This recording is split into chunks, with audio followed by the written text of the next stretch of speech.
বিগত বেশ কয়েকটি নির্বাচন ছিল চরম বিতর্কিত। এসব নির্বাচনে পরিকল্পিতভাবে নাগরিকদের ভোটাধিকার হরণ করা হয়েছে। ডক্টর মুহাম্মদ ইউনূসের সরকার আগামী ফেব্রুয়ারিতে নির্বাচন অনুষ্ঠানে ইসিকে নির্দেশনা দিয়েছে। এরপরই কাজ শুরু করে সাংবিধানিক এই প্রতিষ্ঠানটি। তারা জানায় দেশের মোট ভোটারের প্রায় 1/3 তরুণ, যার সংখ্যা প্রায় 3.25 কোটির বেশি। ফলে আগামী নির্বাচনে জয় পরাজয় নির্ধারণে ফ্যাক্টর হবে এই তরুণ ভোট। এই 4 বন্ধু সংসদ ভবন এলাকায় ঘুরতে এসেছেন নারায়ণগঞ্জ থেকে। আমরা মুখোমুখি হই তাদের কাছে, জানতে চাই আগামী নির্বাচন নিয়ে তাদের ভাবনা। তাদের মধ্যে 2 জন এবারই প্রথম ভোটার হয়েছেন।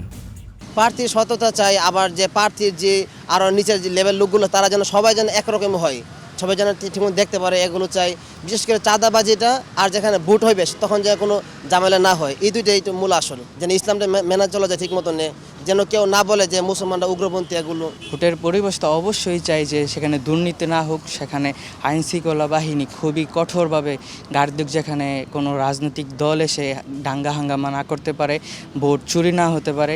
আমরা তো আগের বার দেখতে আসছি যে মৃত মানুষও নাকি ভোট দিয়ে চলে যাচ্ছে। এই সব ধরনের দুর্নীতি যেন না হয়।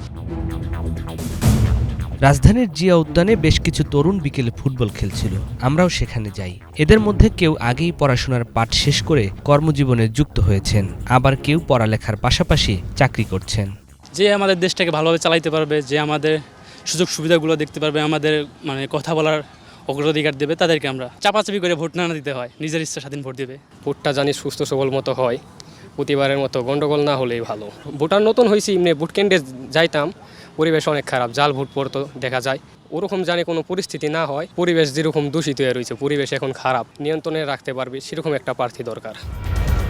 প্রায় 4 কোটি নতুন ভোটারের উপর নির্ভর করবে বাংলাদেশে আগামীতে কোন দল শাসনভার গ্রহণ করবে। তরুণরা বলছেন, হানাহানি বাদ দিয়ে দেশ গঠনে যারা ভূমিকা রাখবেন তাদেরকেই বেছে নেবেন তারা। বাংলাদেশের শুরু থেকে মনে হয় এরকম, এক দল আরেক দলকে দেখতে পারবে না। আমি চাই এটা জানি এক হয়ে যায়, এক দল আরেক দলের পিছনে না যায়, রাজনৈতিক ব্যবস্থাটা যেন ভালো থাকে। কথায় আছে একতাই শক্তি। তা আমরা চাই যে সবাই একতাবদ্ধভাবে কাজ করি।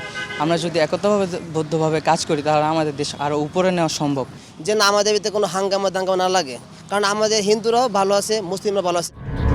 গত 1 দশকে দেশে ভোটার বেড়েছে 3.25 কোটি, যাদের বয়স কিনা 18 থেকে 29 বছর। আর তাদের জীবনে 3টি জাতীয় নির্বাচন এলেও স্বাদ পাননি ভোটাধিকার প্রয়োগের। এর বাইরে মোট ভোটারের প্রায় 11% প্রবাসী। এবারই প্রথমবারের মতো তাদের ভোটাধিকার নিশ্চিতের উদ্যোগ নিয়েছে অন্তর্বর্তী সরকার। এই ভোটও জয় পরাজয়ে ভূমিকা রাখবে। নিয়াজ মাখদুম, বাংলা ভিশন, ঢাকা।